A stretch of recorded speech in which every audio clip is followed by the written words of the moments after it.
It has been said that average people want you to stay average. Welcome to the Breaking Average podcast, the podcast designed to challenge you to break the mold that average has on the world. Each episode offers insights directly from those who choose to break average every day. Now, for the latest insights, here are your hosts, Paul Gustafson and Mike Harber.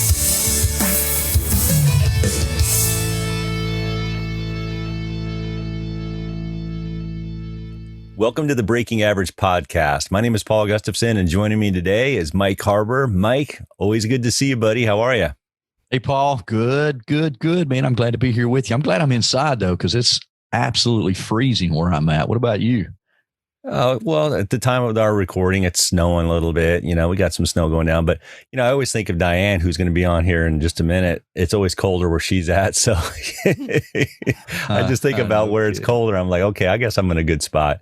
But, you know, I just can't wait for our discussion today. I always enjoy sitting down with you guys and talking about this. But I wanted to really kind of set the stage here, Mike, if I could, and start talking about the why we do this podcast. And, you know, I appreciate the feedback and the thoughts that we're getting. We know that we're adding value and impact, and we appreciate that, and that really helps us. But I just kind of want to get into the heart of this, right? There's a common denominator of leadership that doesn't get talked about enough. And that's why we're gathering together. I think it's so important. This common mission that we have that's worthy of discussion. That's why we do this podcast. And let's be real, leadership is hard. It is not easy. It's not for the faint of heart, right? So leadership means pushing the boundaries of belief and going a bit further than we have before, right? So, I mean, if we're not going further, we're not leading. So we call it breaking average. That's why we call this podcast Breaking Average. That's why we have the book.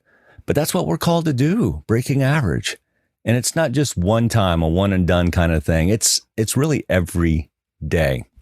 You know, I love great thought leaders. Lee Iacocca, who was the chairman of Chrysler and was with Ford earlier, he said, you either lead, follow, or get out of the way. You know, and as leaders, we need to be done with settling for average. We've got to lead. And average might get the grade that you need to kind of graduate from school, but that's not enough to lead, right? Average won't get you the goal. You have to make an impact. And, you know, it won't get you to bettering the lives of other people. So that's why we do this podcast. And I really wanted to set the stage with that, especially with the topic that we're going to have. But why do we do this podcast? It's about breaking average. I don't know what your thoughts are on that. But speaking to that, Mike. I love that. You know, you use the PG version of that quote. I just used that quote in my house the other day, but it was not as clean as your version, Paul. But it's funny, you know, you talk about how hard leadership is, man, and it really is. I coach, you know, I'm coaching leaders every single day, and I have one leader that has recently been promoted into a leadership role, and all she's doing is complaining about the people she has to lead. And I'm like, what a great opportunity for you to lead where there has been no leadership, right? But she continues to complain and gripe about how hard they are and how they complain. And I'm like, well, what are you doing right now? You know, you're complaining, but you want them to be better. So yeah, it's I love this topic, Paul. I love what you just brought up, this idea of breaking average, how hard it is, how hard, you know, what we have to do as leaders to keep pushing through that as well and continue to break average together, Paul. Yeah, for sure. Yeah. And I appreciate doing this with you and having Rick and Diane joining us and really all our listeners. I mean, we look at it from the perspective of the fact that we're all in this together, guys. If you're watching or listening, you're a leader. We know it's hard. We want to help you. We're looking for insight, and that's really what our topic is today, is insight. We want to share insight. We want to gather insight. We want to give the insight. So in our last episode, we kind of brought this up to we set the stage on it, right? This is the second key factor to breaking average, and it's this idea of insight. We started with vision. That's the first key factor. And we shared last week that vision is the power to see something, but insight is the power to see into something. And I love this facet. So for Insight last time, we started with this idea of foresight. And so we invite you guys to go back and watch that if you haven't already. It's really powerful. This whole idea of foresight, it's about leadership intuition. If you want to know about leadership intuition, that's the podcast to watch and listen to. Today, we're going to take it further. We're going to talk about one element of insight that separates a leader. And it's what takes them from good to great. So I can't wait for this discussion. Yeah, it's going to be good, Paul. It's probably, this is the one that I don't really want to talk about because I'm not really good at it. I hate, personally, I shouldn't use hate. It's a tough word, but personally, I don't like looking backwards, right? I mean, for me, I'm a forward-looking guy. But this is a great topic. I'm looking forward to spending time today, sharing ideas with you and with Diane and Rick, who are going to be joining us in a few minutes, Paul. But before we do, let's just talk a little bit about a story from this section in the book, Hindsight. Why don't you kind of share something that you've shared in the book around this topic of hindsight? Yeah, we love stories, and guys, we're always interested in the stories that you hear and see that reflect some of these key factors. The one that I love, we started off when we first started the series unpacking the 1936 Olympic rowing team. And I love that story because it has all the factors of breaking average in it, but it might be the best example of hindsight. Right. So there's 9 people in the boat, right? Think about it, right? 1936 Olympic, U.S. Olympic rowing team. It's the men's 8, but there's really 9. There's this guy who doesn't row. He doesn't do anything, but he sits there and he looks down the line. He sees all the rowers. He's the 9th guy. He's the coxswain. He's the only member of the team who could see where they were going. The rest of the guys, they have their back to the finish line. They can't see where they're going at all. All right. So this is the challenge for leaders, right? There are times where we just can't see where we're going and we need somebody to help see what we can't see. This is the insight, see into something. So when you have a success as a leader, as a team, we can get caught looking back. I mean, how many teams have a hard time going back to the Super Bowl the year 2, right? How many times have we seen a leader, they have some level of success, but they start marveling at what they've just done. They're like, whoa, look at what we just did. And they forget what lies ahead. So this whole idea of foresight, hindsight, playing it right, allows us to keep going. It's really important. So this is good because foresight works for the whole team. Hindsight works for the whole team. The coxswain sees ahead and makes those adjustments for the team, but he or she, they have blind spots. We all have blind spots, right? So even the coxswain who can see ahead has blind spots because they don't know what's coming. What's the lurking competitor that's coming up on them? Well, the rest of the team kind of knows. And so there is this back and forth communication that's happening. Coxswain to the rowers back to the coxswain. And it's a great analogy, I think, of life. As leaders, we need to be aware of what our blind spots are. So those 8 guys on the boat, they make up for the coxswain's blind spots. And that's what hindsight is all about. Hindsight gives us blind spot protection, blind spot coverage. And I love that. My wife just got a vehicle and it's got some blind spot capabilities. And I think it's a cool feature. And as leaders, we need to put those in our life too. So that's what hindsight's about. Thoughts on you? What do you think? Yeah, it's good, Paul. My wife just got a new vehicle too. And when I drive it, I actually dislike it because it yells at me all the time, with all those new things. Hey, keep your eyes on the road. Hey, there's a car coming up on your left. Hey, you dummy, you're not paying attention. And, it's all these safety features, right? But it does help us because sometimes we, as me always looking forward, I don't see maybe some of the dangers around me. And I think that's what this topic is good about. I think Rick loves that I play the coxswain on our team because I'm always screaming and yelling and beating the drum. And so I'm going to bring Rick Morris and Diane into the show. Hey guys, how are y'all doing today? Doing fantastic. Hey, Diane, nobody gets to see the beatings and lashings we get just prior to recording. So we appreciate you whipping us into shape there, Mike, and getting us ready to go. Well, so good. Somebody's, back to that quote, lead, follow, or get out of the way, Rick. And I just uttered that this week. I just love to play that role for sure. And I'm looking forward to having this discussion with y'all. Thanks for joining us this morning. Hey, Diane, why don't you talk to us a little bit about the elements of insight here? Yeah, insight. So like Paula talked about, there's 3 elements, and we talked about the leader and the coxswain and the foresight and seeing forward, and then the contributors. It's really the contributors. And I love the image of the rowers because they're the ones that are looking backwards. And hindsight is actually 2020. We can actually say it for real now. Hindsight can also lead us to Tawati disease too, but we'll talk about that a little bit more. And for those of you who don't know what Tawati disease is, go back and listen, but it's the way we have always done it. So that can be a pitfall of hindsight. And then the third one is engaged sight, and that's where everybody's coming together. So I'm looking forward to having that conversation as well. So Rick. Yeah, you just said it too. I think hindsight requires a plan, or it can become something that consumes us. And it's interesting as we're putting this image of the boat, right? It's 9 different people, but what we're saying here as a leader is we're the same person. So one of the quotes I always love is Richard Paul Evans says, "One cannot ride a horse backwards and still hold the reins." So I think when we're starting to look at these different elements and we're telling these stories, and they're phenomenal stories, they're great things for us to think about, but we also have to figure out within ourselves, how do we plan for all 3 of these elements, right? How do we have the foresight and then have applied hindsight for it to be learning? And to Mike's point, a lot of us don't always like to look back. We always like to charge forward, but there's some key reasons, and I think ways that we're going to tell you about right here on this podcast of how you can do a little bit of both. Rick, that's a funny quote you shared. One cannot ride a horse backwards and still hold the reins. Obviously, that guy's not seen enough of the Bonanza reruns. Right? Hey, before we go further, I just want to invite our listeners. First of all, thanks for tuning in to the Breaking Average podcast, or whether you're watching on the Empowered Living Show.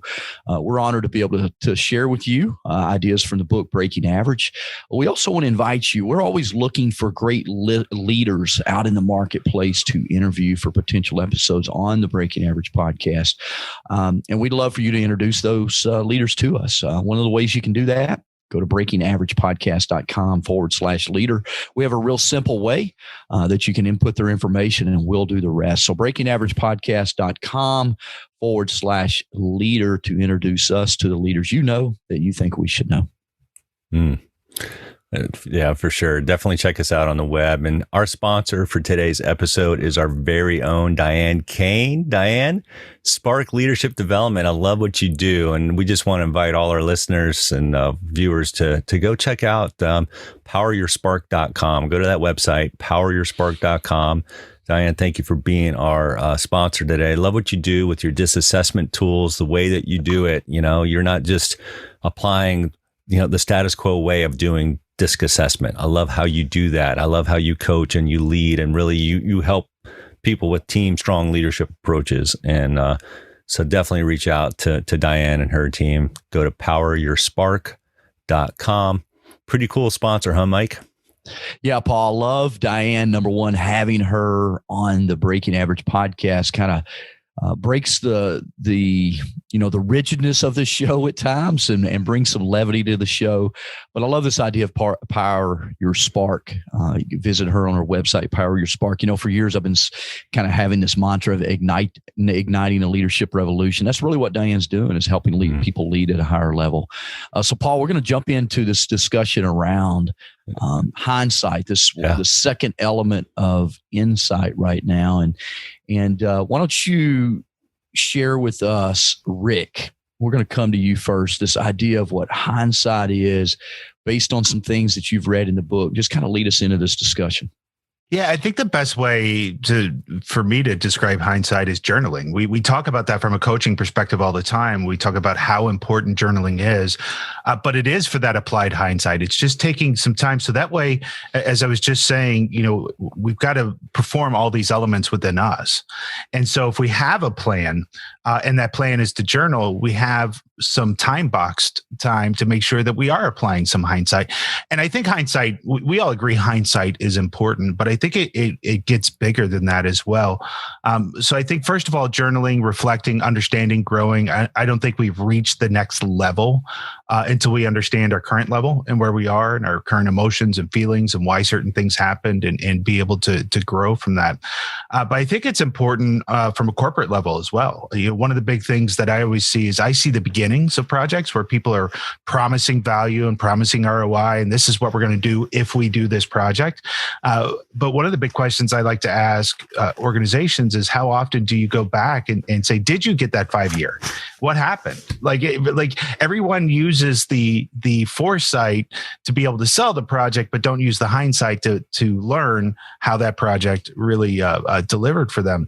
And also, one of the big things that we love about John Maxwell, and John says this, is that when he started writing books, he was the first one to really start talking about leadership, that in that time, everything was about management and managing. And one of the stories that I personally got to watch and have followed the story ever since was Jack Welch, right? We all know Jack is this great leader. And I think Jack was a great leader. I think he was a phenomenal manager. But one of his rules was the 10% rule.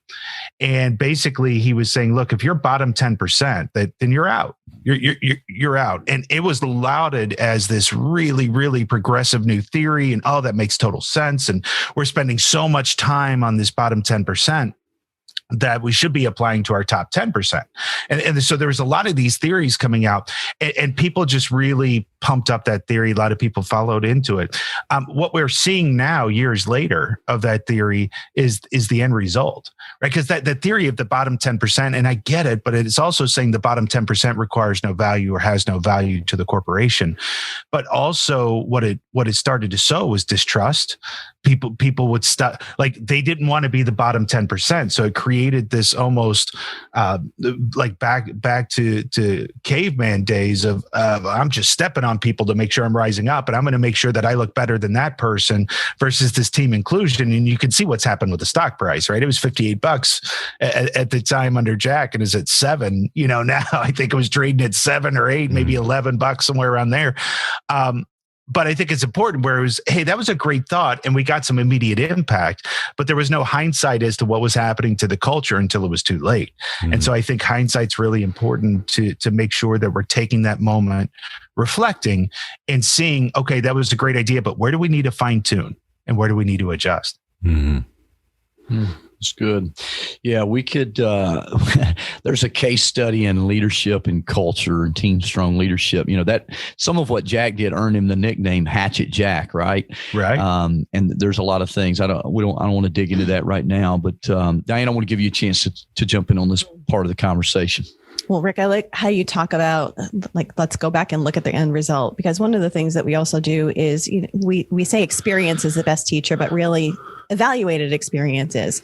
And what I love when we're having those projects, to your project management piece, is always asking the question, the lessons learned question, what do we start? What do we stop? What do we continue? Because that gives us a framework to sit there and say, what is working and what can we bring forward? What lesson did we really learn? And, Welch obviously missed that part of it. And now they're seeing the results, but it also brings in the rest of the team. It's not just the leader making the decision. It's that collaborative experience of let's really look to see what's cropping up and how do we move forward.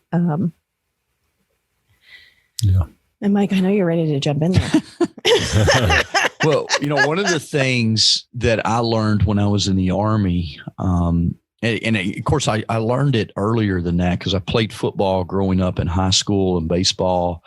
But it was really in the Army where this idea of looking back really was kind of solidified. We had a concept called the after action review in the Army. So every time you do an exercise, you sit around in the circle and you say, what did we do right? What did we do wrong? What are we going to do better the next time? So that's kind of what hindsight is to me. It's making sure that we don't carry the insanity forward in whatever that we're doing. It's like watching film, in football, right? You watch film so that you can improve upon the things you did well and make sure you don't make the same mistakes going forward and leaving the insanity behind and doing things better in the future. That's good. It's good thoughts. A bunch of thoughts as you guys were sharing that kind of came to me. First of all, many of us are in the business. We're in business, right? For us to gain in a new customer or continue to work with a customer, it's going to be based on our street creds, our ability of what we've done in the past. And so they evaluate us. Our customers really evaluate us based on our past performance. Past performance matters. And it's important, right? So that's hindsight. That's hindsight for a potential customer as they begin to explore whether or not they're going to bring in somebody to do some job or task or provide a service or a solution. They are going to look at that past performance. They look at hindsight. What have they done in the past? As leaders and as a team, we need to look at hindsight because it allows us to remember what we've been able to accomplish. We don't want to rest on those things, but sometimes we need a little bit of, oh yeah, we were able to accomplish this thing before. We were able to do something that we thought was maybe impossible on the front end, but we went ahead, we did it, we accomplished it, we achieved something great. It brought us together as a team. And sometimes we need those affirmations. Sometimes as leaders, we need to know, have some memory of some of the successes that we've had, not to rest on those, but just to remind us that, wait a minute, in the midst of the struggle, I know I can have success. Now, what I love about this whole thing on hindsight is that, as leaders, we don't like, we think that we have enough hindsight on our own. And so we're kind of sometimes prideful of asking for hindsight from other people. But the truth of it is sometimes we need to reach into our team and reach into other people and ask for some hindsight. Like, hey, what do you guys think? What do you see? What do you see that I don't see? Dan Pink calls this doing the pre-mortem with your team, having not the post-mortem, the after action, which is cool, but actually before you actually go in and engage something, you do a pre-mortem. Like, okay, what could go wrong? Looking at our plan and our strategy, what might go off the rails here? How do we fix that? Ahead of time. Here's what's cool. When we ask for help, when we ask for hindsight, when that leader asks for that information from the team, here's what's so cool is that feedback that you get immediately allows that team member to be a contributor. It's the magical piece there that I think is important. When I ask somebody for their hindsight, their view, it's essentially insight. I'm asking for insight from them. Then they feel like they're contributing to the cause. And when they feel like a contributor, boy, that's a good feeling. I mean, we've all been on the receiving end of that, where we got some affirmations from a leader for the contributions that we have. It makes you feel fantastic. And that's what we should be in the business of doing. We need to be in the business of building contributors. And so to me, that's really what hindsight's all about. So guys, let's dive a little deeper on this. How do we cultivate this though? How do we cultivate the hindsight from others? I've talked a little bit about it, but let's go a little bit further. So what are some of your thoughts on this? How do we cultivate it? Paul, I love, you were talking about looking back and sometimes we need to go back and review our successes. I'll give you an example just from my own life. Recently, my wife and I, we're getting ready to put our house up for sale. So we're going through all kinds of stuff that we've kept. I don't know if y'all are like us, but you just kind of hoard stuff sometimes that you don't need. So we're going through these things recently, and a bunch of my old military files look, I've been out of the Army since 1998, active duty. I was in till 2004 in the reserve. So really since 2004, I've been out of the military, but going back and looking at some of my old files, like all of the successes I had, right? The things that I actually forgot about, the awards that I had gotten, some of the things that, certificates that were given to me. I even went back and found some of my old transcripts from college. And I used to, I tell people, man, I'm so dumb. I barely got out of college. And I was. My first 4 years of college, I left college after 4 years without a degree. My GPA was 2.1. And but I thought I made a whole bunch of F's, but looking back at those transcripts, I only had one F on my transcript. I had one D, both of them in economics. That's why I'm not good with money, right? Because I failed those two classes. But eventually, when I got in the Army, I got serious. I started growing. I started making A's and B's. I retook the ACT. I actually had a great ACT score. So I've been telling my kids for years how dumb I was, how poorly I did on the ACT, and I actually did better. But it was looking back, Paul, the kind of that hindsight that gave me some new energy to say, man, I did have some success there. And I think we have to do that with our teams too. We've got to take them back to some successes, sometimes to inspire them, right? To inspire them to break average in the future, because a lot of times we're like stuck in this moment. Like we see all the obstacles, all the things that we've done poorly, all the things that are right in front of us, right? COVID, we're working from home. We got to wear this stinking mask because some people need to wear the mask and they look better with it. All these things, right? We have these obstacles and our teams can get stuck in that. But as leaders, if we can take them back and reflect on some of the good things, we can use that as an inspiration to move them forward. But it's also, as I shared earlier about the Army way of looking back to learn from our, what we did that we don't want to carry forward as well. So I think there's a balance in those two things. How about you, Rick? Yeah, it's interesting you bring up the hoarding thing, because I kind of do that as well in terms of personnel files and that kind of stuff. And one story that stuck out in my mind for that, I think it's important not only to help us correct mistakes, but also to show our own growth, right? When we see ourselves in a mirror every day, we don't see the subtle changes. But when you bump into that friend, a couple of years from now, and maybe you've lost weight or whatever, then they're like, whoa, right? It's huge to them. I remember one of my first professional jobs was at Campus MCI, and I was up for this team leader position. I didn't get it. I was very frustrated, thought I deserved it, so on and so forth. So it's maybe 15 years later, Mike, I mean, honestly, that long. And I find this folder and it has a bunch of the emails that I was writing at the time around that. And I don't even recognize the language, who that kid was. There's no way on this earth I would promote anybody who spoke that way. And it was me. You know what I mean? It was like, I didn't realize the growth there. And so that's why journaling and keeping some of this stuff is so important. I think we need to teach some proper ways that we talk about journaling, but sometimes we don't give specifics, right? And so let me give a specific maybe to help somebody that's out there. Like I have a client that gets caught in fear traps.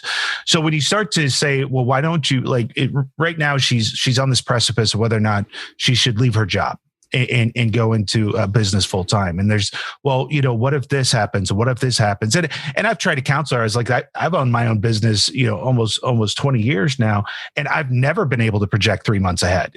That's just life out here in the business that I'm in. But I also know it's 20 years later. It's always kind of worked out. Right. And so what happens is she'll advance herself 10, 11 steps down the process, come up with a legitimate fear or concern, and use that as the excuse not to take the first step. And so she had a sales call coming up and she said she was scared. I said, what are you scared about? Well, what if I don't have the right words? What if they bring up an objection? And I said, let's start writing all these down. And we did. We wrote all of them down. And there was a bunch. I mean, she's really, really good at creating these fear traps. And I said, then let's have the call. And then I want to go back and see how many of those fears were realized. And only one of them was out of like 50 that we wrote down. And I was like, so that means 49 things you spent time and energy and worry about didn't come to fruition. So let's start to trend this and let's see how many times any of these fears come true. And then we can focus on that fear and not have to worry about these other ones. And so it helps you understand what we should focus on. It helps us understand our growth, and it helps us understand what really came true. And I think that can help you begin to build some of that confidence or build some of that trust that you need to start taking the next steps. Yeah, I love that confidence word, because we need that, right? I mean, as leaders, we might have some successes and then we have some stumbles and we fall sometimes. And, we talk about falling forward, getting back up and going. And sometimes we need those gentle reminders like, hey, look, you've been able to do this before. You can do this again. You've been able to face that fear. And I love what you talked about as far as journaling, because there are tons of fears. Fears are keep us from moving forward. And if we step forward, through the fear, then we can start to make an impact. But sometimes we need a little bit of hindsight to remind ourselves that, hey, we've gone through this before. And it's about that evaluated experience, right, Diane, that you talked about earlier, evaluating the experience of what we had. So powerful, isn't it? And Rick, I think it was important too that you guided her through it. And so let's face it, the three of you are here. Women, we are always overanalyzing and think that we have to be 100% prepared to jump into something. And I think the exercise that you took her through, one of my coaches that I work with myself, she says, all right, so what went well this week? Because we're programmed to look at the negativity, right? We've talked about it. Let's go back and look at the lessons learned. What went wrong? And we totally forget to celebrate the success or the obstacle that we've overcome. So I think that really, Rick, I really, really love that you went through that exercise of like, let's write down all of it. Yeah. Which part really came to fruition? Absolutely. Absolutely. And you keep bringing up lessons learned. And that's such a hot button for me because it's one of these things that's in this checkbox list of project management that everybody has to do. And I watch these people do it. I ask them, do you do lessons learned? They said, yeah. So where do you store them? And it's always like on a SharePoint site or it's on everybody's individual laptops or whatever. I was like, so who's learning the lessons, right? You already learned it because you lived it. Who's learning these lessons? And it was a concept, is something I wrote about in one of my first books, is that we took those lessons, turned them into a questionnaire so that basically, and then we would tell you, hey, based on how you answer this, you want to add about 35 days of risk. And here's all the projects where it went wrong. So it's not just documenting the lessons learned, it's applying the lessons learned that really allows you to overcome that hindsight. Application is the key, Rick. I mean, how many times, look, I'm looking at myself in the mirror when I say this. I have made so many mistakes multiple times, right? Because I didn't learn the lesson. I didn't apply it. And then I get into winging it, right? Well, I'll just, I'm better this time. I'm smarter this time, but I didn't really apply the lesson learned. And so I carry forward the same mistakes. And we see so many people do that. Look, I've got many examples of that in my life, right? It's Rick, you and I are both on this weight loss journey right now, right? It's carrying those lessons forward. I mean, how many times, Rick, have you lost weight before, but then you put it back on, right? It's not, you got to make sure we apply the lessons we're learning about how our body works, our diet, how often we have to exercise so that we don't put the weight back on that we've lost as well. Yeah, this is such a great topic, guys. I love it. I can't help but think that this might be the easiest factor and element to cultivate with the team as we get into this. But it's the one that I think we're reluctant to do. And maybe we don't do it right. To Rick's point earlier, we might do a lessons learned and we have the conversation, but who captured what? Where is that information for us to go back and really apply evaluated experience, back to what Diane shared earlier. But, a couple of thoughts on this, guys. Let's remember, hindsight happens when you have multiple perspectives, right? It's not just one. We want contributors. We want to find out what's going on with the team. We've talked about some of the questions that we're asking. Diane brought up a few of those. Mike mentioned as well. We asked the question, what's going right? What could be better? Those are two starter questions that we could have. There's others. But it starts with leadership openness. We got to be open, right? I've been in situations, I don't know about you guys, but have you ever had a leader who was just kind of closed-minded, didn't want to hear it? Absolutely. Oh, it's so tough, right? It's such a great, it's an environment where you as a team can't be great. But when there's openness by the leader, and Mike, you and I are going through a book right now called Leadership Strategies and Tactics, right? Jocko Willink. And he talks about detachment. We talked a little bit about that last time on our podcast. And here's a great story in there. He's talking about some of these commanders that are coming in there, and some of them who didn't have the humble heart, and yet another one who did. That humble heart makes a big difference in bringing that team together. And I think that's so important. So when we're open, guys, when we're open to other perspectives based on experience, we often have this kind of magical moment. It's a moment of insight that the Heath brothers talk about it. It's I get it now kind of moment where you realize something. Because when we're open-minded, then we're going to allow new possibilities and solutions to kind of shape and form. And we'll have the team really, they're going to be excited because they get to contribute to that.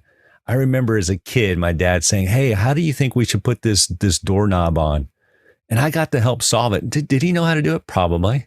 But I came up with a really cool solution that he hadn't thought of before. And as a kid, as a 12-year-old kid, coming up with a way to put that doorknob on that was unique and that my dad allowed me to do that was huge. It's huge for me, but I think it was good for my relationship with my dad too. So when a leader has a moment of awareness with their team that develops a bond that can serve as a catalyst for team strong leadership. So that's what I'm so excited about. So I'm ready, guys. We got a tip and challenge here. But before we do, I just want to thank our sponsor once again, Spark Leadership. Diane, thanks for being our sponsor today. And Rick and Diane, thanks for being a part of our discussion on this really important topic of hindsight. So I am ready. Guys, you ready for their tip and challenge? Right on. Let's do it. Paul, I'll go ahead and start. I think you shared something. I love the story about the doorknob with your dad, right? It's amazing sometimes what we can learn from our kids. I just remember several years ago, it's been probably 5 years ago now, my son's 20, but he wanted some new golf clubs, and I wasn't going to buy them for him, without him, some skin in the game from him. So he had a dirt bike, and he didn't ride his dirt bike anymore. We needed to get it running so we could sell it. And I had never rebuilt a carburetor. The carburetor needed to be rebuilt. I wasn't going to take it to the mechanic. So we did it. And, for me, I'm trying to figure it out. He's 15. I'm having trouble with it. And he's like, "Can I try, Dad?" And, within 5 minutes, he had what I was having trouble with. He was seeing it, right? He had different insight. He was looking at it from a different angle. He had some hindsight. I was trying to force something. And, usually when I force something, things get broke. And I gave it to him, and in about 5 minutes, he had it fixed. So that leads me to my tip and challenge, right? As leaders, we need to rely on the experience of others to create good hindsight, to use their experience, to use their insight, to use the vision that they have as well. And so that's the tip. The challenge is this: stop, drop, and ask. Stop what you're doing. Stop long enough to listen. Stop long enough to seek to understand others' perspective. Drop your ego. Ask great questions. I mean, that's the challenge I have. That's the tip and challenge I have for our listeners today, Paul. I like that. Stop, drop, and ask. Good stuff. I came across this quote, guys, from an author, S.J. Watson, wrote a book called Before I Go to Sleep. And, just on Goodreads. Goodreads is one of my favorite sites to be able to find quotes from books and things like that. And I often kind of go through there and looking for hindsight from other authors.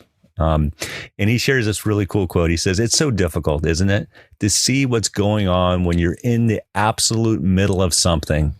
It's only with hindsight we can see things for what they are." And that's a powerful statement.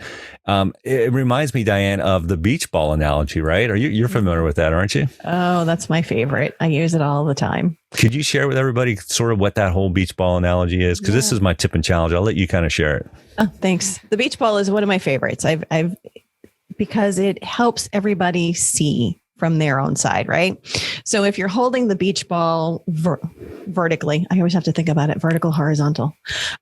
If you're holding it vertically, and Paul, you're seeing one side and I'm seeing the other side, we can only see the side that's exposed to us. And I use this all the time when I'm talking through teams, because it's always, especially when we've got teams that are so siloed, right? We personally are invested in what we're here to deliver. But then when we take it and we shift it to that horizontal version, and you can see that center point where all of the colors are coming off, the red, the blue, the green, the yellow, the orange, name your colors. Now I can always have that conversation of, from my side of the beach ball, this is what I see, but let's tip it and see the full picture. And the part that I always bring to the forefront with everybody is that circle in the middle, because that's the commonality, right? This is where the values come in. And as long as we're all attached to those values, and then I can start to see from Paul's side, from Mike's side, from Rick's side, we can have a better conversation. And now we have the greater picture of the hindsight, that we are valuing each other's view of it. And now we can bring the full picture together. And I just get so many ahas when I bring that beach ball into the conversation, especially in a team environment, and build that team strong. It's powerful. It's a powerful technique. I love it. Thanks for sharing that. It's really about getting into the personas of others. And Rick, in the business that you're in, I mean, you think about personas as well too, right? It's important to kind of get a perspective of what other players, within that solution space might need, right? So you guys do some of that, don't you, within your business? Absolutely. Yeah. And thinking through the different things that the other thing we do with the beach ball, Diane, too, is we point that center to the leader. And it's interesting because if you're on the sides, now you see 2 or 3 colors, but you don't see the full picture yet. And it's another way that we use that analogy just a little bit further. We also say to look through it because then the things are being hazed by your vision of the color that you see. And so each one of those colors is a persona, to your point. And when you start thinking through how will I do this as a user, right? Most systems fail because they were written from the perspective of the person who was writing it and failed to account for all the other people that would have to contribute to those systems. And so really doing a user persona, who are all the users, who are all the people they're going to touch, what do they want, what do they need to see, really gives you that opportunity. That's so good. Guys, we invite you. The book, Breaking Average, actually has a template in there in that chapter about how to capture the personas and get the full perspective that you need to really make smart decisions and lead together. So I invite you to do that. So Mike, we've had a great conversation and we've had a great sponsor, haven't we? Hey, Paul, this has been a great episode and a great discussion on the idea of hindsight. And I just want to remind our leaders, if you need someone to help you kind of look back before you look forward, look no further than poweryourspark.com. Diane Kane, she helps you understand kind of your wiring through using DISC assessments and how that impacts your vision, how that impacts your perspective, and then how you communicate that perspective with others. So visit www.poweryourspark.com. Wow, guys, great conversation today. I really enjoyed it. Great topic on the Breaking Average podcast. And we want to invite all our listeners, go to our website, go to breakingaveragepodcast.com. Check out some of the resources that we have. If you know a leader that we should interview, somebody who's got some hindsight that we need to hear from, let us know. Go to Breaking Average Podcast, or just go to breakingaverage.com. We made it real simple for you. We've got a shorter domain name now, and just check us out. But once again, guys, fantastic. I'm inspired by our mission of leadership and Breaking Average, and join us again next time on the Breaking Average Podcast. Thank you for listening to the Breaking Average Podcast. If you loved what you heard, please take a moment to subscribe. All opinions and comments expressed in this podcast are those of the participants and do not reflect the opinions or views of any of the advertisers, producers, or platforms. This show was produced by R Squared Multimedia. A special thank you to Milestone Melodies for our theme music. As you continue your day, what is one action that you can apply from this podcast to your life? Tune in for our next episode as we continue to challenge everyone to break average.